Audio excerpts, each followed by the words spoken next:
Dialog Palembang pagi ini bersama narasumber yang akan membahas dan mengupas topik hangat yang tengah dibincangkan. Setiap hari pukul 8 waktu Indonesia Barat. Dengarkan hanya di Pro 1 RRI Palembang.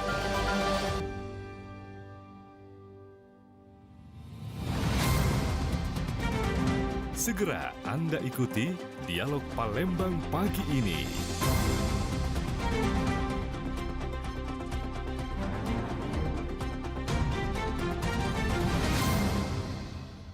Anda masih bersama kami di Pro 1 RRI Palembang di Dialog Pagi ini, edisi Rabu 12 Februari 2025 bersama saya Muhammad Irfan.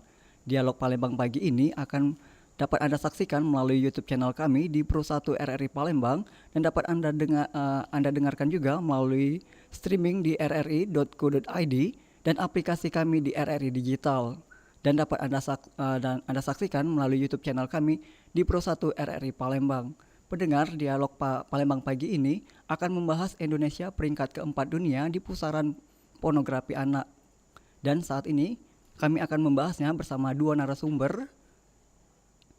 Ada Dr. Isabella, SIP, MSI, dosen Prodi Ilmu Pemerintah, Universitas IGM, dan pegiat literasi digital, serta ada Baryanti Artini, SEMSI, Kasih Perlindungan Khusus Anak DPPPA Provinsi Sumatera Selatan. Dan saat ini kita sudah terhubung di via Zoom ada Ibu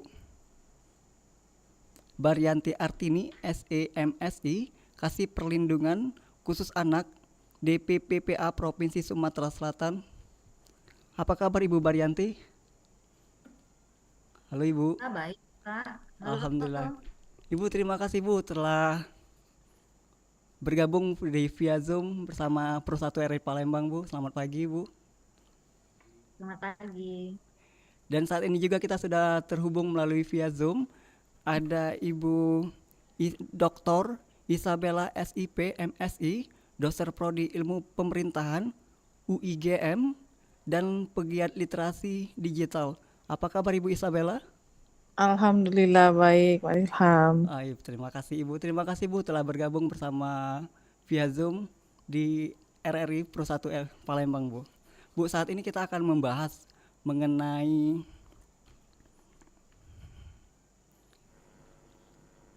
Indonesia peringkat keempat dunia di pusaran pornografi anak, di mana Menteri Komunikasi dan Digital Menkomdigi Mutia Hafiz mengungkapkan bahwa Presiden RI Prabowo Subianto meminta jajaran mempercepat pengurusan peraturan pelindungan anak di dunia digital. Selain salah satu aturan tersebut, karena maraknya pornografi anak di Indonesia, bahkan Mutia menyebutkan bahwa Indonesia menjadi negara keempat dengan kasus pornografi anak terbanyak di dunia. Selain Komdigi, terdapat 3 kementerian yang terlibat untuk menyusun aturan perlindungan anak, yaitu Kementerian Kesehatan atau Kemenkes dan Kementerian Pemberdayaan Perempuan dan Perlindungan Anak atau Kemen-PPPA dan Kementerian Pendidikan Dasar dan Menengah, Kemendikdasmen. Keempat kementerian tersebut dipanggil untuk rapat bersama Sekretariat Kabinet di Istana Merdeka untuk menyusun aturan perlindungan anak. Dan saat ini kita akan membahasnya bersama Ibu Baryanti terlebih dahulu. Baik Bu, saat ini apa sih Bu upaya yang telah dilakukan oleh PPBA Sumatera Selatan dalam menangani kasus pornografi anak, mengingat saat ini Indonesia berada di peringkat keempat di dunia, Bu? Baik, terima kasih, Pak. Kami dari Dinas Pemberdayaan Perempuan dan Perlindungan Anak Provinsi Sumatera Selatan pada dasarnya sudah melaksanakan beberapa kegiatan pencegahan baik itu ke stakeholder terkait, ke OPD, ke masyarakat, dan juga ke sekolah-sekolah, terutama sasarannya kan anak-anak dan remaja. Di sini DPPA melaksanakan kegiatan pencegahan kekerasan tersebut bersinergi dengan KPAD Sumsel, juga melibatkan Forum Anak Sumatera Selatan, Dan juga ada forum-forum yang ada di dinas, seperti Forum Puspa Sriwijaya yang di bidang apa ya, perempuan yang berpartisipasi dalam perlindungan perempuan dan anak, dan juga ada Forum Perempuan Disabilitas, dan juga Forum Anak Sumsel yang memang ada di binaan Dinas Pemberdayaan Perempuan dan Perlindungan Anak di sini, Pak. Jadi mereka eh, menjadi pelopor dan pelapor di sekolahnya masing-masing. Kemudian juga ada kami melibatkan membentuk PATBM, Pak, di masyarakat. PATBM itu perlindungan anak terpadu atau kelurahan. Kami sarankan untuk membentuk forum aktivis. Jadi eh, perpanjangan tangan dari pemerintah untuk mengawasi kasus-kasus kekerasan terhadap anak ini ya Pak ya, terhadap anak. Dan juga ada desa ramah perempuan dan peduli anak, itu lebih global lagi mengawasi apa ya, melakukan perlindungan terhadap perempuan dan anak di setiap wilayahnya. Jadi ini kita ambil dari garda terdepan di masyarakat, Pak. Jadi kan kita nggak apa ya, terbatas kemampuan kita untuk masuk ke setiap wilayah untuk tahu keadaan perempuan dan anak di wilayah tersebut. Jadi kita melibatkan unsur masyarakat. Itu Pak, sekilas. Terima kasih. Baik Ibu. Saat ini ke Ibu Isabella. Ibu Isabella, saat ini bagaimana sih perkembangan teknologi di era digital saat ini, Bu? Ya, baik. Terima kasih, Mas Ilham. Jadi perkembangan teknologi digital ini sudah sangat masif sekali ya kita ketahui. Seiring kemajuan teknologi digital, pengetahuan anak-anak juga mulai berkembang dan media-media yang digunakan untuk mengenal teknologi itu pun sudah beragam. Dan tidak terkecuali bagi anak-anak mulai dari PAUD, TK, SD, SMP hingga ke perguruan tinggi, sekarang kita sudah sangat ketergantungan dengan teknologi. Namun di sisi lain teknologi ini juga memberikan dampak negatif gitu ya. Eh, di satu sisi dia bisa memberikan pembelajaran yang pembaruan dengan adanya teknologi terkini, tapi di sisi lain dia juga memberikan dampak negatif. Nah, dampak negatif inilah yang jadi masalah sekarang gitu ya. Eh, di mana berbagai kementerian seperti yang sudah disampaikan Bu Yanti tadi sudah banyak yang dilakukan oleh pemerintah, kemudian berbagai pihak untuk mencegah jangan sampai anak kita ini terkena dampak negatif dari kemajuan teknologi itu.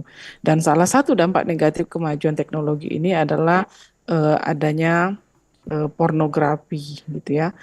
Nah, yang jadi masalah di sini adalah konten-konten pornografi ini bisa dengan bebas diakses oleh siapapun gitu.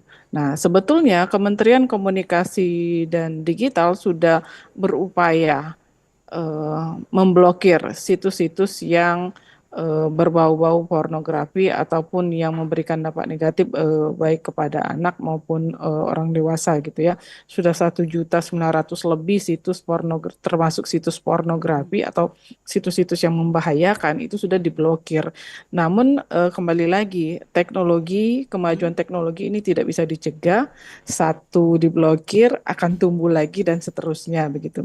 Tinggal sekarang upaya kita bersama, tugas kita bersama, tidak hanya pemerintah, masyarakat, kami pun akademisi atau lembaga-lembaga pendidikan ini harus bersinergi, tidak bisa tidak, untuk mencegah ini semua. Apalagi orang tua di rumah juga harus punya kontrol, karena untuk mencegah pornografi ini tentunya pemerintah tidak bisa bekerja sendiri dengan membuat berbagai aturan, tapi kalau aturan itu tidak dilaksanakan juga tidak bisa gitu ya. Jadi artinya semua elemen harus bekerja sama, bersinergi, mengupayakan bagaimana paling tidak kita mengurangi atau mencegah atau menurunkan peringkat kita yang katanya 4 dunia dunia. tadi gitu ya. Jadi dan itu juga bisa dimulai dari kita di rumah gitu. Salah satunya mengenalkan literasi digital. Sekali lagi, literasi digital saya juga mungkin sekalian menghimbau kepada Kementerian Komunikasi dan Digital untuk masih terus melaksanakan program literasi digital karena masih sangat dibutuhkan hingga saat ini. Kita ketahui masyarakat kita ini walaupun mungkin sudah 80% terhubung dengan internet, tapi pengetahuan untuk menggunakan internet itu sendiri atau hal-hal yang berbau dengan teknologi digital itu masih sangat dibutuhkan bagi masyarakat kita gitu Mas Ilham. Baik, pendengar, kami masih mengajak Anda untuk bergabung bersama kami di Dialog Palembang Pagi, bisa melalui line telepon di 0711 369977 atau melalui WA 0821 79279090. Ibu Baryanti, saat ini bagaimana Bu ya kolaborasi antara PPPPA dengan sekolah ataupun masyarakat dalam mencegah ataupun menangani kasus pornografi di anak di Sumatera Selatan ini, Bu? Halo Ibu Baryanti. Kerjasama dengan sekolah dan masyarakat. Iya Bu. Kalau di sekolah itu Pak, kami ada beberapa kali melakukan kegiatan, kunjungan. Contohnya kalau seperti ke TK-TK ya Pak ya, Hmm. mungkin memang masih terbatas, tapi kami berusaha semaksimal mungkin setiap kegiatan itu selalu melibatkan anak-anak. Jadi di TK kami datangi TK-TK, mengajarkan hal-hal yang termasuk kita penyampaiannya termasuk kayak santai, tapi itu bermakna bagi anak masuk di ini ya pikiran mereka bahwa mereka tidak boleh mendapat kekerasan. Kan ada lagunya itu yang seperti yang dipegang boleh itu kan. Hmm. Nah, jadi kita menyampaikan cara menyampaikannya dengan nyanyian, dengan bermain. Itu kami bekerja kalau misalnya ada kegiatan selalu berkunjung ke TK atau misalnya ada sekolah-sekolah yang mengadakan kegiatan, kami dengan senang hati eh, bisa hadir memberikan sedikit masukan buat anak-anak apa yang harus mereka lakukan kalau mereka mengalami kekerasan. Baik Bu Kadang kan Baryanti, anak-anak tuh kita tahan dulu ya nggak Bu ya. sadar ya Pak ya mereka mengalami pelecehan. Misalnya dipegang, kan anak-anak merasa takut. Ada yang merasa diancam, mereka juga bingung, ketakutan, harus ngomong dengan siapa. Jadi kita beri masukan kepada mereka apa yang harus mereka lakukan, bahwa hal itu tidak boleh mereka Baik. dapatkan. Baik Bu, ditahan dulu Bu. Ada penelpon yang masuk. Halo RRI, selamat pagi. Oke. Selamat pagi, Assalamualaikum. Waalaikumsalam, Pak Ahmad Irwan di Bandung Barat. Bandung Timur, Bandung bukan Timur, Barat. Pak. Apa kabar Pak? Kabarnya lagi baik, Alhamdulillah. Baik Pak, saat ini kita membahas Kan tentang Bandung pornografi itu anak sekarang Pak.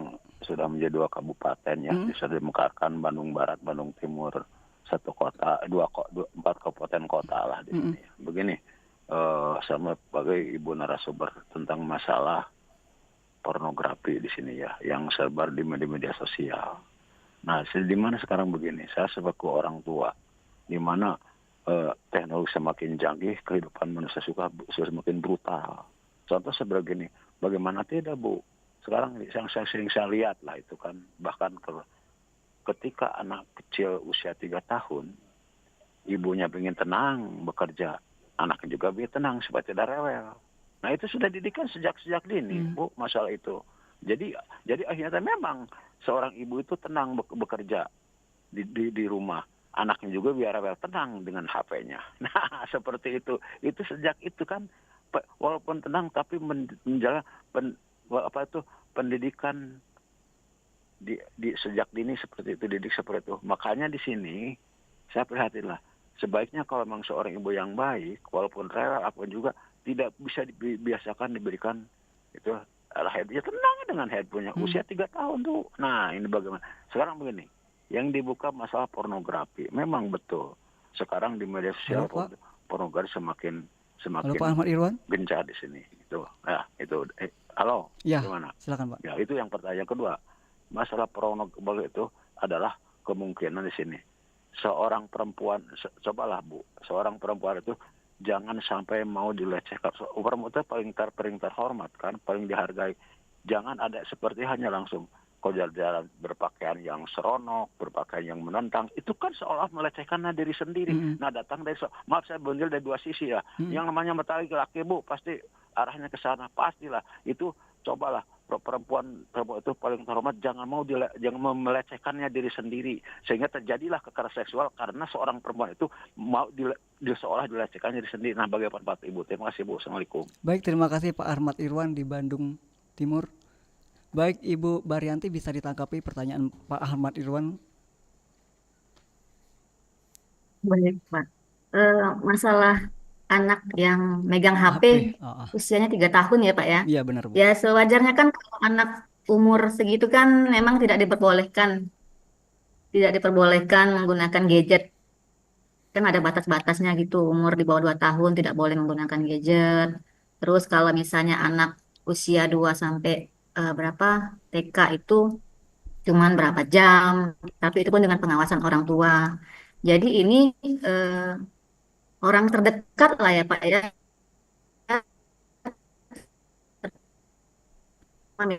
misalnya orang tua atau melarang anak tersebut menggunakan HP, tapi kita yang mendampingi, kita megang HP. Jadi kan apa yang dilihat oleh anak itu yang mereka diturutin oleh anak kan. Misalnya ibunya melarang, jangan pakai HP nih, jangan nonton ini, tapi ibunya setiap hari ngeliatin HP. Dan juga kalau anak nangis, biasanya kan gitu.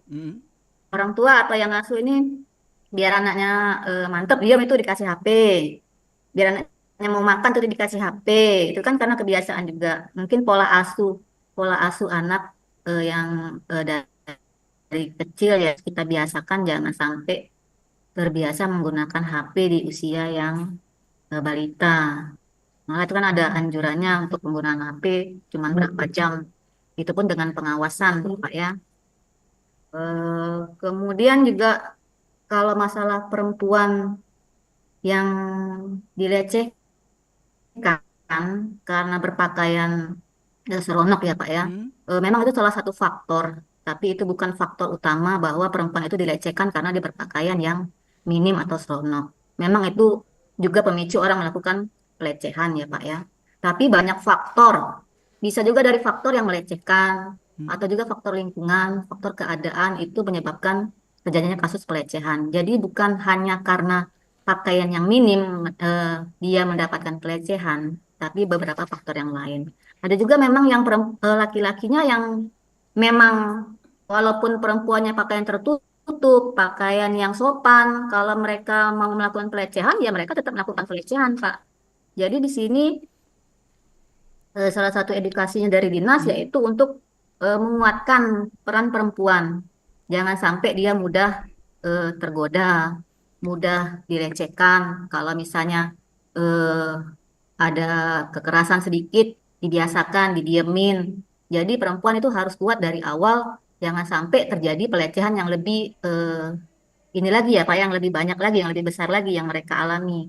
Jadi mereka mempunyai tameng terlebih dahulu untuk menghadapi jangan sampai terjadinya pelecehan. Dan juga di sini memang kebanyakan kita menyarankan perempuan jangan sampai mengundang orang lain untuk melakukan pelecehan terhadap dirinya. Tapi ada juga kami melakukan sosialisasi juga kepada laki-laki ya Pak ya, pada laki-laki, bagaimana cara mereka menghormati perempuan, jangan sampai mereka menganggap perempuan itu makhluk yang lemah, yang mudah di apa ya, yang mudah dilakukan kekerasan lah terhadap mereka. Baik Ibu Isabella, Itu Pak Ahmad, ada yang Ibu Isabella ada yang bisa ditambahkan? Baik, saya menyambung Ibu apa yang sudah Isabella, disampaikan ditahan Bu dulu, Bu. Yanti tadi. Ada penelpon lagi masuk Bu. Oke. Oke. Halo RN, selamat pagi. Selamat pagi, assalamualaikum. Waalaikumsalam. Ibu dari siapa, di mana Bu? Bu Bunda Ida Arifin dari Banyuasin. Bunda Arifin di Banyu Asin. Silakan Bu, ada yang ingin disampaikan kepada narasumber kita, ada Ibu Arianti dan Ibu Isabella Bu. Silakan Bu.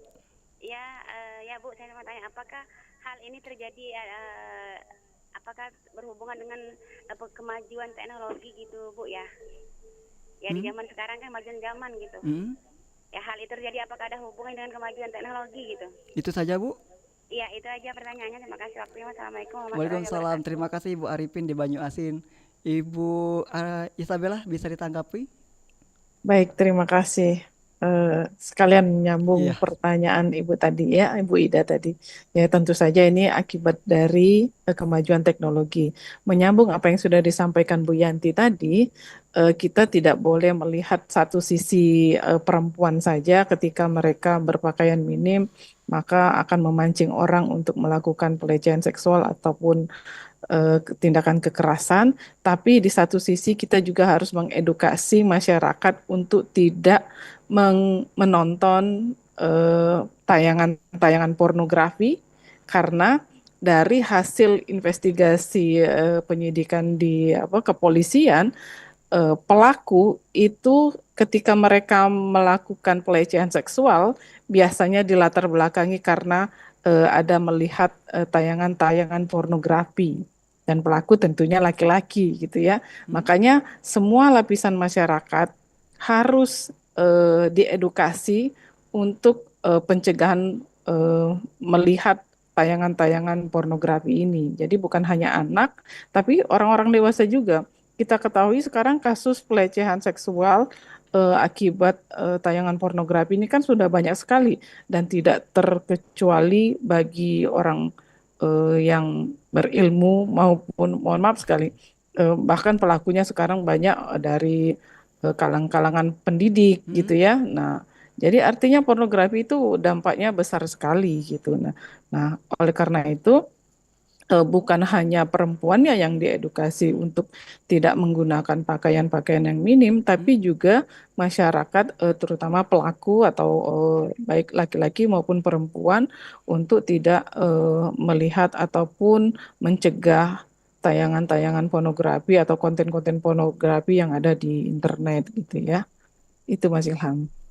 Baik Ibu Barianti, ini apakah ini juga mempengaruhi tentang teknologi ya Bu saat ini Bu? Halo Ibu Barianti. Ya,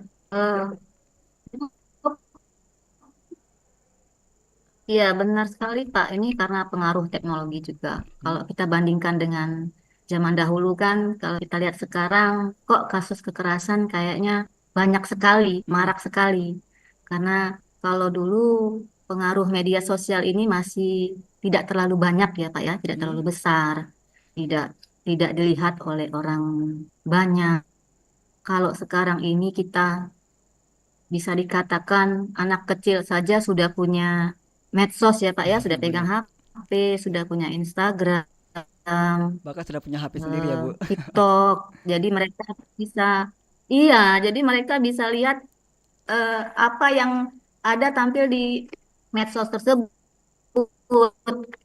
Bukan hanya hal-hal yang baik yang bisa dipelajari, tapi juga banyak konten-konten yang tidak pantas untuk ditiru oleh anak-anak sekarang.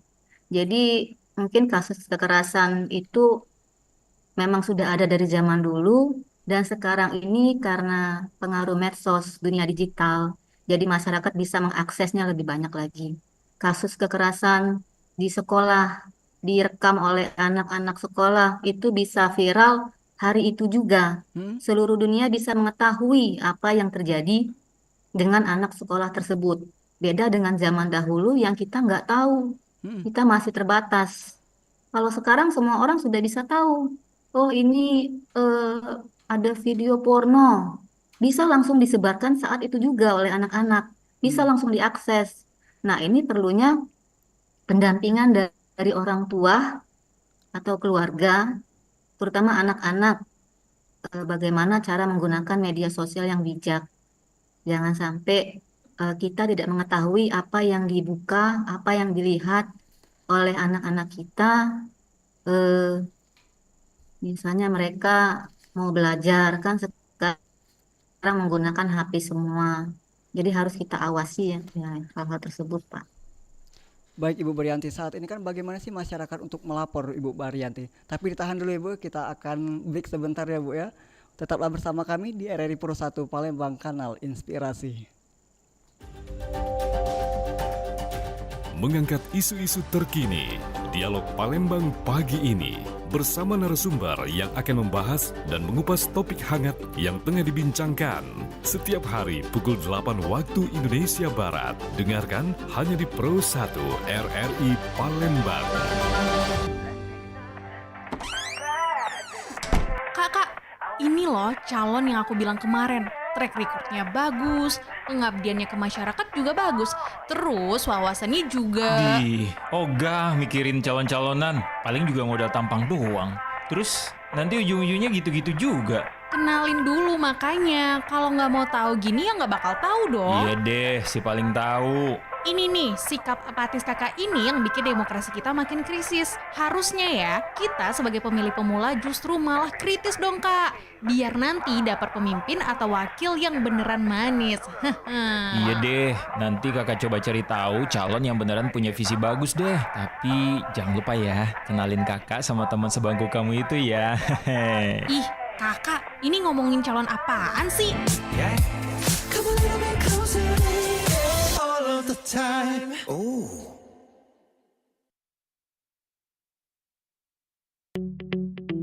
RRI Digital dengan tampilan baru, berbagai konten kolaborasi dari berbagai program nasional, termasuk siaran visual langsung, siaran radio langsung, daftar putar musik, podcast, berita video, dan berbagai fitur interaksi pengguna dalam permainan.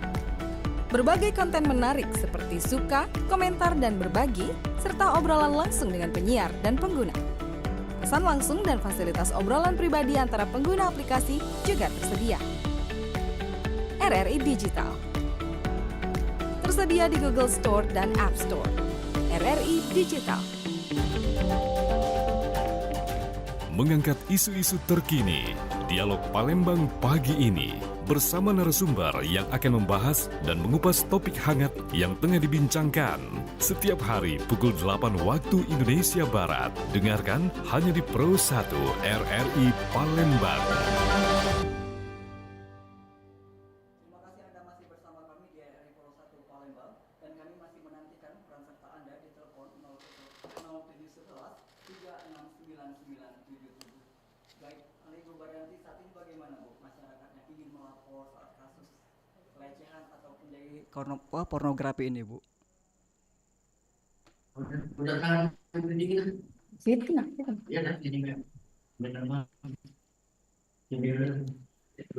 Halo Ibu Baryanti, bisa dengar suara saya Bu? Ya, Oke Bu. ya Pak Irfan bisa. Bagaimana Bu saat ini masyarakat yang ingin melapor Bu? Kalaupun adanya terjadinya tindakan pornografi ataupun kekerasan seksual Bu? Ya, kalau masyarakat mengalami kekerasan ya Pak ya, atau masyarakat melihat, mereka bisa datang langsung ke kantor kami, Hmm? Dinas Pemberdayaan Perempuan dan Perlindungan Anak, Sution, nomor 1254 Palembang.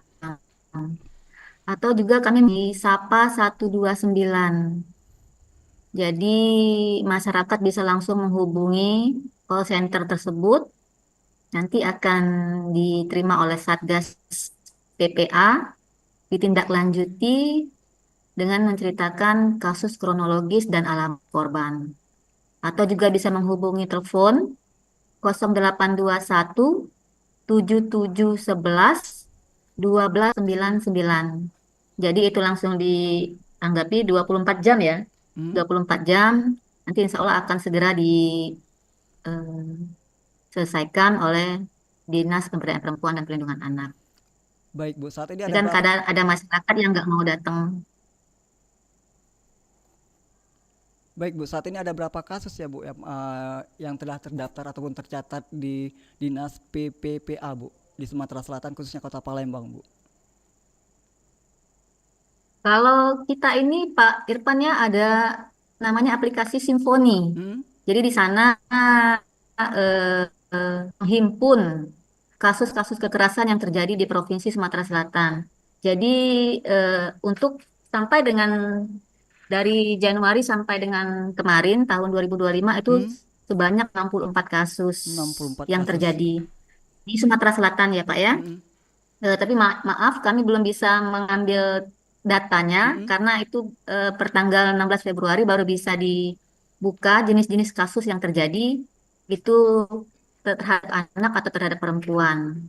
Tapi untuk kasus kekerasan tahun 2024 itu sebanyak dari seluruh kabupaten kota di Sumatera Selatan itu sebanyak 545 kasus yang terlaporkan. Itu paling Untuk banyak Kota kasus apa, Bu? Palembang sendiri yang paling banyak di mana ini ya? Selama tahun 2024 itu 62 kasus, 81 kasus di Ogan Ilir. Di Ogan Ilir itu 81 kasus. Kebanyakan kasus kekerasan fisik ya Pak ya. Kasus kekerasan fisik. Kalau di Kota Palembang sendiri itu sebanyak 37 kasus yang melibatkan anak-anak sebanyak 21 korban anak selama tahun 2024. Baik, Ibu. Jadi ini kasus yang terlaporkan ya Pak ya, bukan kasus yang terjadi. Jadi masyarakat melapor ke Dinas PPA di masing-masing kabupaten kota ataupun ke provinsi. Baik, saat ini kita ke Ibu Isabella. Ibu Isabella, saat ini bagaimana sih peran sosial media itu sendiri, Bu? Seperti apa sih untuk mengingatkan masyarakat, khususnya anak-anak, dalam pemakaian gadget saat ini, Bu? Ya, baik. Idealnya media sosial sekarang ini menjadi media yang sangat populer di kita ya, baik orang tua maupun anak gitu ya. Nah, idealnya dia bisa menjadi media pembelajaran, bisa media hiburan, bisa maupun media pendidikan gitu ya. Namun di sisi lain, sekali lagi dampak negatif ini yang harus kita cegah gitu ya.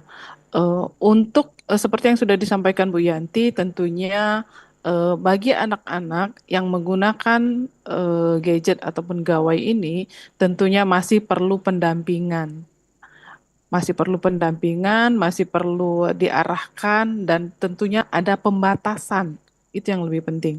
Jadi kita tidak bisa mencegah mereka untuk tidak menggunakan, karena media pembelajaran sekarang kadang menuntut mereka untuk menggunakan handphone ataupun tab ya ataupun laptop.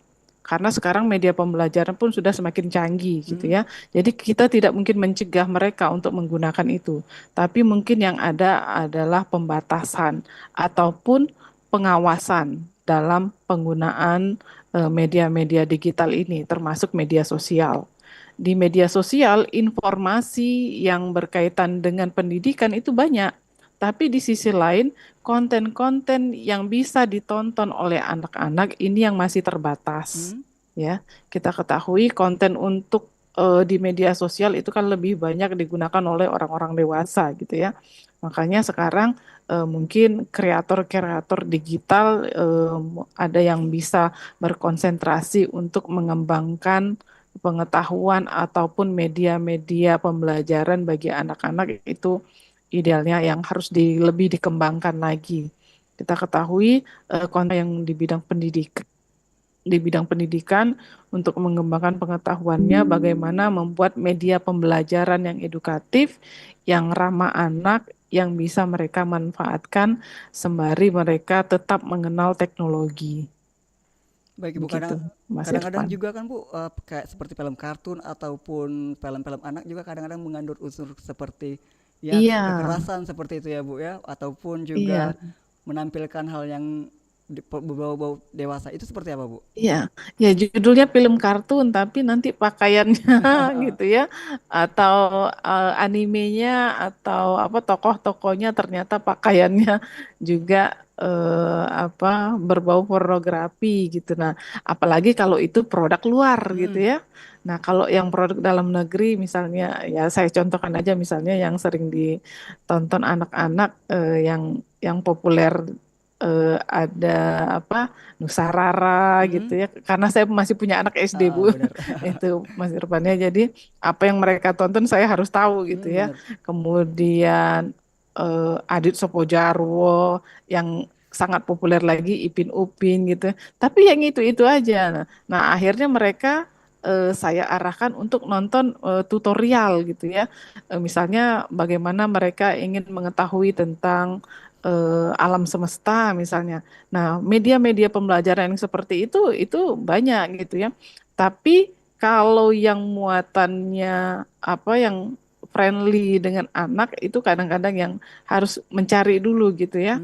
Eh, Kebanyakan sih dari luar gitu. Nah, makanya mungkin saatnya kreator-kreator digital kita harus berkreasi membantu pemerintah dalam membuat konten-konten yang ramah anak atau konten-konten yang bisa mengedukasi anak-anak yang layak untuk ditonton oleh anak-anak. Baik Bu, bagaimana seharusnya pemerintah untuk mengawali hal tersebut ini Bu? Seperti yang sudah disampaikan oleh Bu Yanti tadi, pemerintah sudah banyak melakukan upaya ya, termasuk memanggil kementerian yang berkaitan dengan ini, Kementerian Pendidikan, Perempuan dan Anak maupun Kesehatan gitu ya. Kebijakan yang sudah dibuat juga banyak. Mungkin yang lebih spesifik lagi yang khusus mengatur tentang pornografi anak itu kebijakan yang akan dibuat ke depan ini ya. Kalau secara umum ya undang-undang pornografi, undang-undang pendidikan dan sebagainya, undang-undang ITE itu sudah ideal sekali gitu. Mungkin undang-undang yang khusus mengatur tentang pornografi anak ataupun pencegahan kekerasan seksual terhadap anak, hal-hal yang berkaitan dengan kepentingan anak, yang berkaitan dengan pendidikan dan teknologi, itu mungkin ke depan ini yang harus dibuat oleh pemerintah agar apa yang dilakukan oleh lembaga-lembaga terkait itu bisa terarah dan pencegahannya pun bisa kita lakukan. Baik. Ibu Baryanti, saat ini bagaimana sih Dinas PPA Sumatera Selatan memastikan bahwa anak-anak korban pornografi mendapatkan pemulihan psikologi yang dan sosial yang memadai, Bu? Baik, Pak. Untuk korban kekerasan ya Pak, terutama anak-anak, itu kami mempunyai psikolog yang ada di dinas.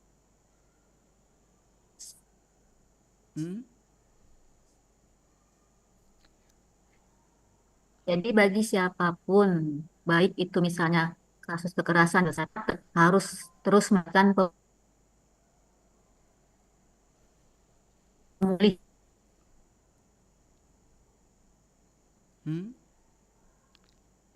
Kayak masih terganggu sama jaringan.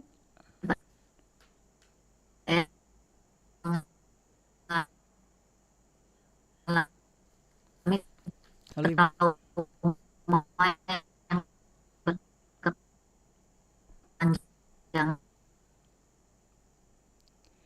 Baik, kita ke Ibu Isabella. Kayaknya Ibu Baryanti lagi terganggu sama Iya, jaringan. sinyalnya ini kayaknya.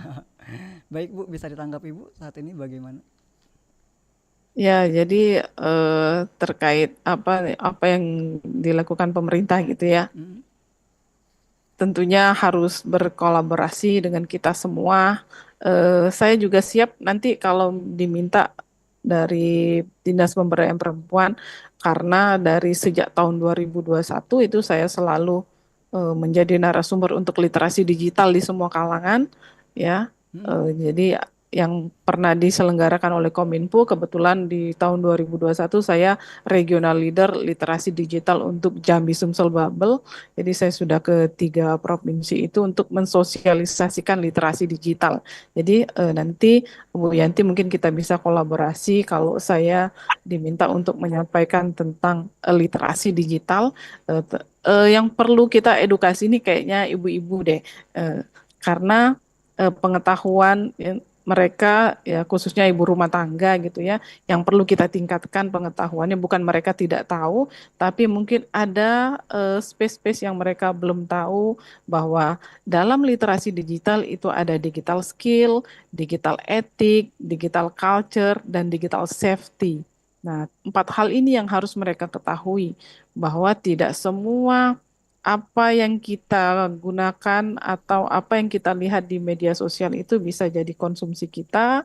Kemudian apa yang kita posting itu tidak semuanya bisa dilihat oleh orang banyak gitu. Itu juga harus kita edukasi kepada orang tua gitu ya. Nah, kepada anak-anak juga di sekolah tentunya nanti kita kolaborasi dengan sekolah bagaimana memberikan pengetahuan kepada siswa bahwa ada konten yang layak untuk mereka tonton, tapi ada juga yang tidak gitu ya. Ada hal-hal yang harus mereka jaga privasinya, tidak semua postingan itu harus mereka sampaikan ke media sosial, itu juga harus kita beritahukan baik kepada orang tua, siswa maupun pendidik. Itu Mas Irfan. Baik Ibu Isabella, apakah ada aplikasi yang direkomendasikan untuk membantu orang tua memfilter Bu konten-konten negatif di internet Bu? Ya, tentunya sudah banyak sekali aplikasi. Nah, sekarang kita sudah sangat ketergantungan dengan aplikasi gitu ya. Nah, tapi untuk kontrol aplikasi yang berkaitan dengan kontrol orang tua, bahkan itu di handphonenya sendiri ataupun di media gadgetnya sendiri sudah ada gitu ya. Tinggal nanti tutorial kepada orang tuanya saja bahwa ketika anak membuka situs ini itu sudah bisa dikontrol melalui HP orang tuanya atau melalui aplikasi-aplikasi tertentu. Ketika mereka mau buka ini sudah tidak bisa dibuka secara luas gitu. Nah, itu yang makanya perlu kita edukasi atau sosialisasikan kepada orang tua gitu. Halo Ibu, baik, terima kasih. Ibu Baryanti, bisa dengar suara saya Bu? Halo Ibu Baryanti, Yes. oke Bu. Bisa dilanjut Ibu tadi itu Bu, bagaimana sih perlindungan kepada korban dari Oh, kekerasan? kita tadi terputus ya Pak ya. Iya benar Bu. Perlindungan terhadap anak itu kami mempunyai psikolog Pak. Jadi kami memberikan perlindungan bukan hanya pada saat anak-anak tersebut mengalami kekerasan, tapi juga berkesinambungan sampai dengan anak tersebut lepas dari trauma dia mengalami kekerasan tersebut. Jadi setiap saat bisa didampingi oleh tim dari kami untuk melakukan pendampingan terhadap anak-anak korban kekerasan.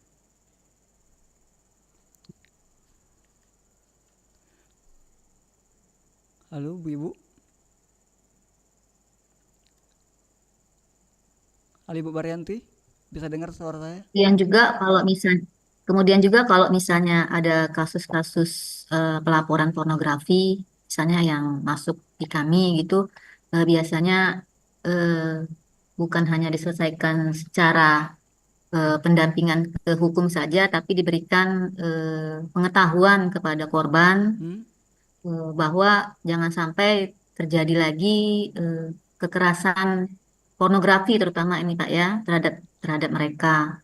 Jadi mereka terutama para perempuan itu diminta untuk terus waspada, jangan sampai terlena, jangan sampai tergoda oleh orang-orang yang baru mereka kenal di media sosial yang tiba-tiba baru kenal langsung pacaran, langsung minta foto, minta video. Kemudian setelahnya itu diancam untuk disebarkan. Nah, itu yang membuat terutama kaum perempuan itu menjadi terlena. Jadi dibujuk, dirayu, dikasih apa, iming-iming apa gitu, bersedia mengirimkan foto-foto, video yang tidak tidak layak lah untuk dipertontonkan di umum. Nah, itu yang menjadi senjata utama bagi pelaku kekerasan untuk melakukan kejahatan, baik itu pemerasan atau apa terhadap korban. Nah, ini yang harus diberikan edukasi, jangan sampai terulang kembali.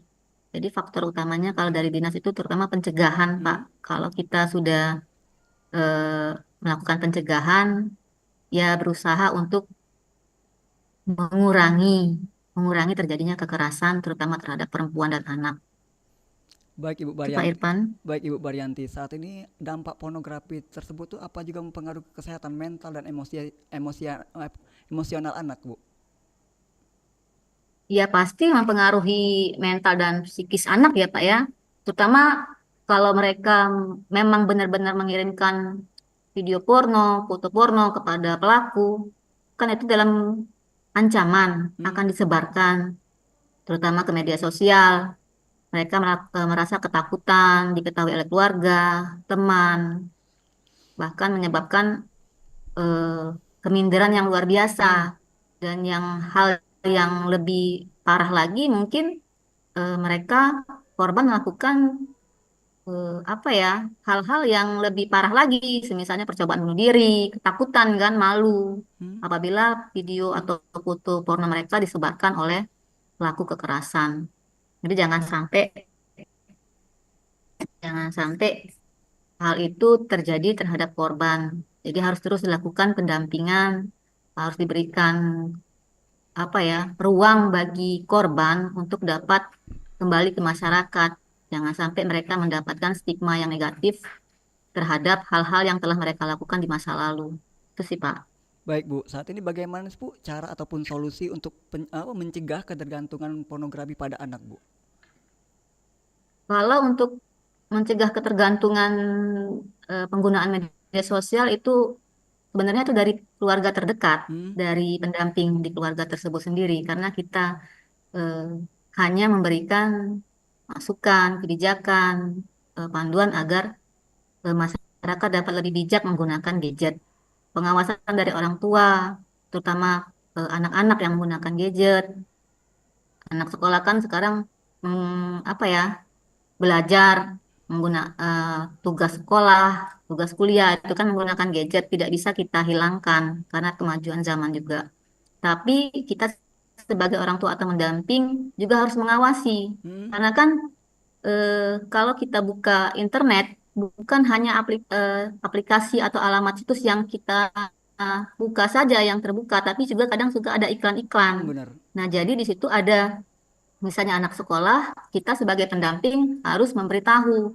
Jangan sampai kita diamin aja, karena anak-anak itu rasa penasarannya lebih besar, Pak. Jadi mereka kalau kita nggak kasih tahu, mereka mencari tahu sendiri. Kalau anak-anak bisa memilah mana hal yang baik untuk ditiru atau tidak, itu bagus. Tapi kalau anak-anak tidak bisa memilah, mereka mencari tahu dengan sendirinya. Kadang ada yang mempraktekannya, kadang ada yang misalnya ada yang berkata kasar, mereka mengucapkannya di masyarakat dengan teman-teman. Nah, itu kita sebagai pendamping harus selalu memberikan penjelasan terhadap apa yang sudah mereka lihat di media sosial, hal-hal apa yang harus mereka tiru, atau hal-hal yang harus mereka hindari. Itu sih, Pak. Baik pendengar, kami masih menanti kebersamaan Anda di dialog pagi ini. Bisa melalui telepon 0711 369977 atau juga melalui WA 0821 7927 9090. Baik, ke Ibu Isabella. Ibu Isabella, ada yang bisa ditambahkan, Bu?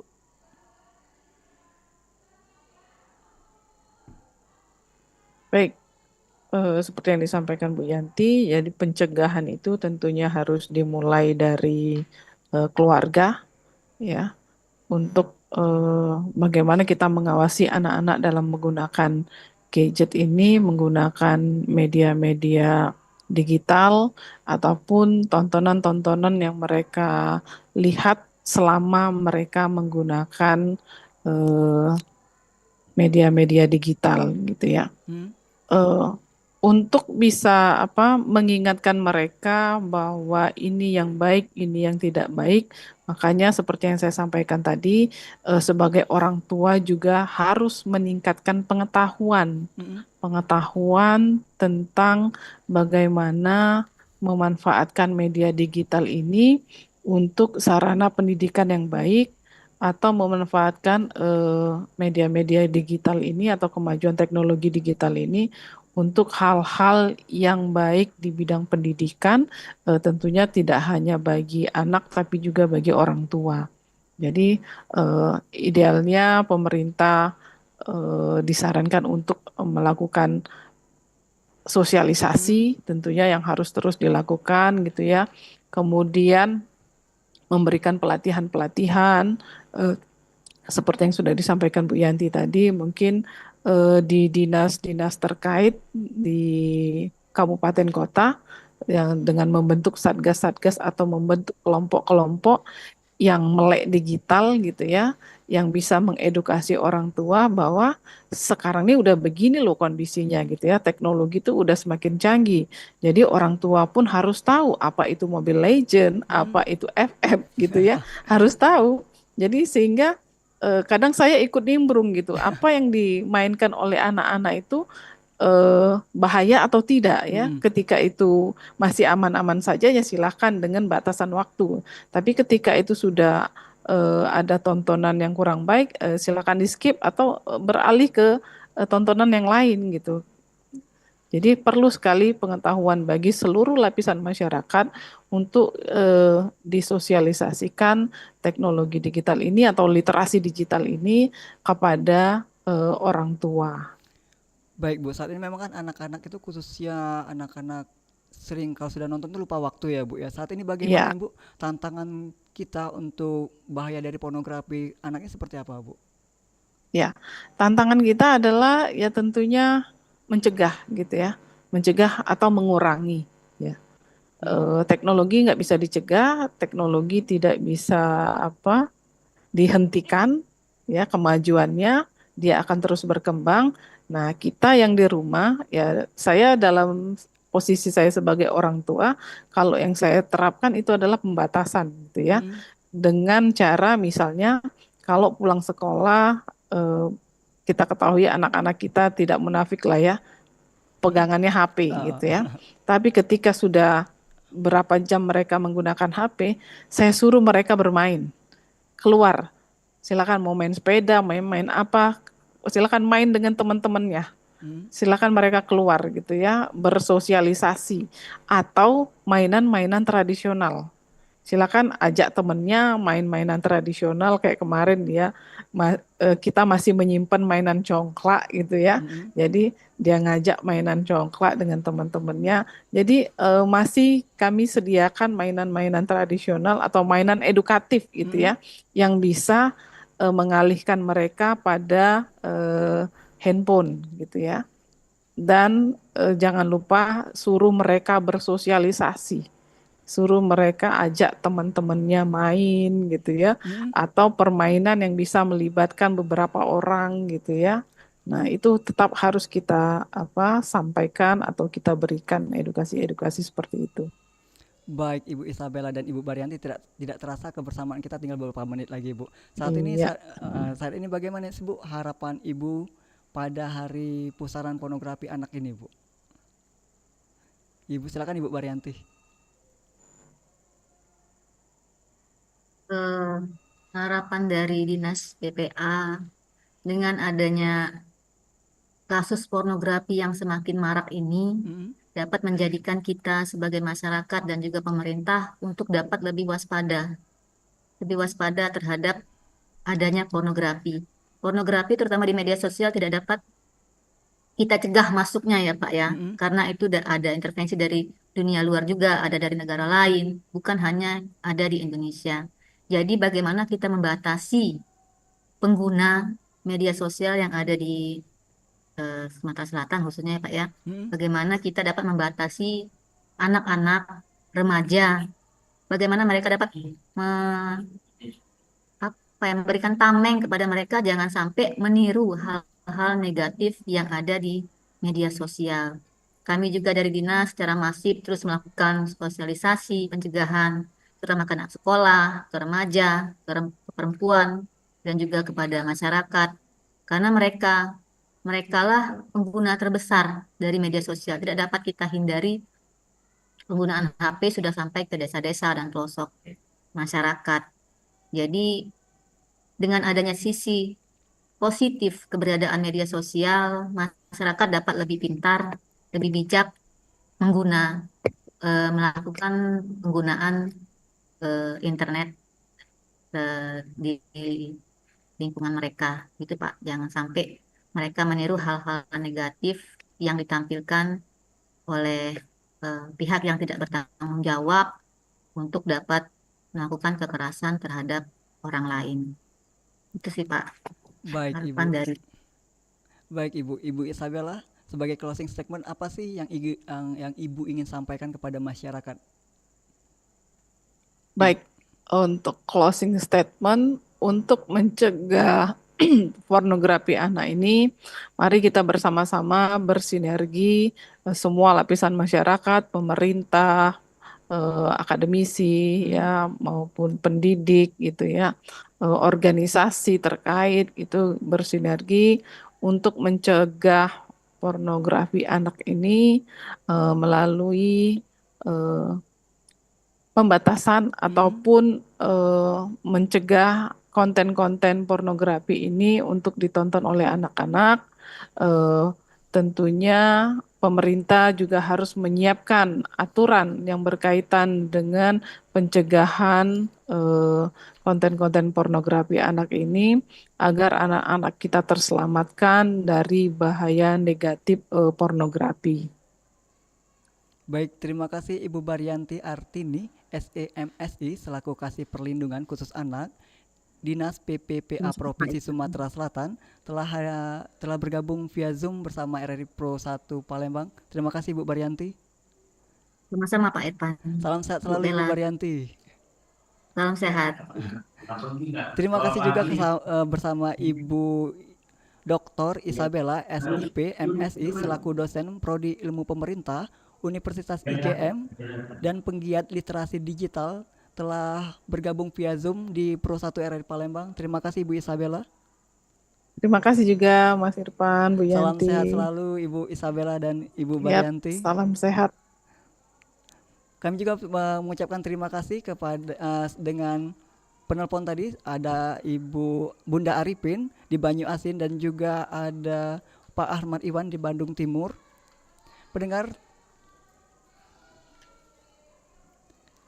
tetap bersama kami karena setelah ini akan ada rekan kami yang dengan Delawawi yang akan menemani Anda. Saya Muhammad Irfan pamit undur dari ruang dengar Anda. Wassalamualaikum warahmatullahi wabarakatuh.